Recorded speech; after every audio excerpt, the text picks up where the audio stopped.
আত্মা, যেটা নিত্য আমার শরীর, নিত্য শরীর হচ্ছে আত্মা, সে আত্মার সুপ্রসন্ন তবে সেটা পরম মানে শ্রেষ্ঠ, বেস্ট ধর্ম, গুড নয়, বেটার নয়, বেস্ট ধর্ম, তার উপরে আর কোনো কথা নেই। সেটা কি? সবই পুংসার পরদম, যত ভক্তির অদক্ষজ। অদক্ষজ ভগবানকে ভক্তি করা। অদক্ষজ বললেন কেন? যে আমরা পড়তে গেলে প্রথমে অ পড়ি, অ অ, তারপর অ আ হচ্ছে দীর্ঘই হয়ে গেল, তারপর ক খ গ ঘ ক্ষীয় পর্যন্ত, কষ্টিয় খ, এই অ থেকে খ পর্যন্ত, বা ইংরেজি এ থেকে জেড, আর নাম্বার কিন্তু 1 থেকে 9, 10 পর্যন্ত। এই যে জড়বিদ্যা, এই বিদ্যাটাকে ধরা যায় না। অদক্ষের জন্য অক্ষজ জ্ঞানের রতি, অক্ষর জ্ঞান মানে ওর বিদ্যাপুরে যেসব জ্ঞান হয়, এই জ্ঞানের দ্বারা তাকে দেখা যায় না, পাওয়া যায় না। তিনি অদক্ষজ বস্তু, এই অতীত। এই জড় ইন্দ্রিয় মানে আমার চক্ষু কর্ণ নাসিকে জীবত্ব দিয়ে তাকে দেখবো, তার গায়ের গন্ধ শুনবো, তে হবে না।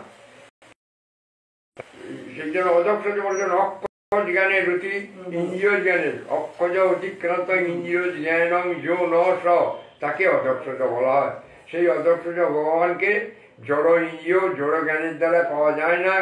ইউনিভার্সিটির সমস্ত ডিগ্রির পর ডিগ্রি চলতে গেলেও ভগবানকে পাওয়া যায় না। শিক্ষিত ব্যক্তি যে গুরুদেব বা বড়দেব বৈষ্ণব ঠাকুর, সেই গুরু বৈষ্ণবের কৃপায় আমরা সেই ভগবানকে পেতে পারি। সে অদক্ষজ ধরা তোমার শুধু পেতে পাওয়া না, তাকে আপন করে নিতে পারি। মানে সমস্ত সম্বন্ধ কেটে গিয়ে তখন ভগবান তমেব মাতা চ পিতা তমেব, তমেব বন্ধু সখা তমেব, তমেব বিদ্যা দ্রবিণং তমেব, তমেব সর্বম মম দেব দেব।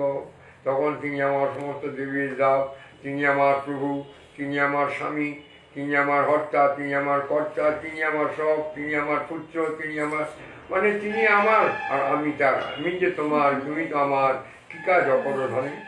আর তখন আর অন্য কোনো জিনিসের প্রতি তার লোভ থাকে না। তখন সমস্ত জিনিস, বলুন কালকের বিল্বমঙ্গলের কথা, মুক্তি সহ মুকুলিতাঞ্জলি সেবা দর্শমান, মুক্তি দিবে হাত জড়ো করে তার সেবা করবার হবে। পেলে কিন্তু হারায়, কিন্তু সে যদি ভগবানকে পায় তাহলে আর হারাবার ভয় থাকবে না, হারানো বলে কোনো কথা নেই। এই যে ভগবান, এই যে অদক্ষজ